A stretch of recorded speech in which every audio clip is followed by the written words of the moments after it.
Hello, Vasu. Let's read the question first. The question says that the radioactive nuclei are unstable and emit alpha and beta and gamma radiations to achieve states of greater stability. Rutherford and Shaw suggested following rules governing radioactive decay.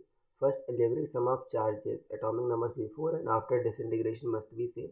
Sum of mass numbers before and after disintegration must be same. In beta decay, first option says that A remains unaffected, Z increases by 1. B says that A is unaffected, Z decreases by 1. Third, A increases by 1, Z is unaffected. D says that A is decreased by 1, Z is unaffected. So students, सबसे पहले आपको समझना की concept का use हो रहा है. तो की कंसेप्ट इज बीटा डीके. की कंसेप्ट इज बीटा डीके.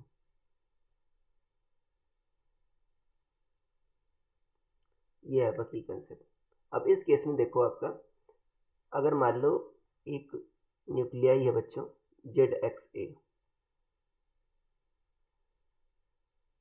ये आपका मान लो -1B0 -1E0 जो बीटा पार्टिकल है -1E0 एमिट कर रहा है. देखो -1E0 का मतलब क्या होगा बच्चों, आपका यहाँ पर -1 आपका एटॉमिक नंबर हो रहा है और 0 मतलब क्या हो रहा है आपका, यहाँ पर इसका मास नंबर कुछ नहीं है.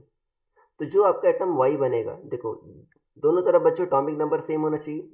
रूल में यही कह रहा है, अलजेब्रिक सम ऑफ चार्जेस, ठीक है ना. Atomic number before and after must be same.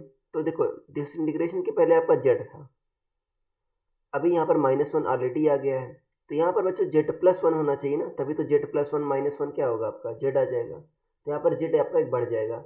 और देखो पहले आपका मास नंबर क्या था, A था, बाद में भी मास नंबर A होना चाहिए. अब यहाँ पर तो 0 है, तो यहाँ पर मास नंबर A ही होगा कि A+0 क्या आएगा आपका A आ जाएगा. तो मतलब ऐसा होगा आपका. तो Z आपका एक बढ़ जा रहा है बच्चों और आपका A आपका सेम रह रहा है. तो A remains unaffected, Z increases by 1. आपका ऑप्शन नंबर A सही हो जाएगा. So I hope you understood it well. Best of luck.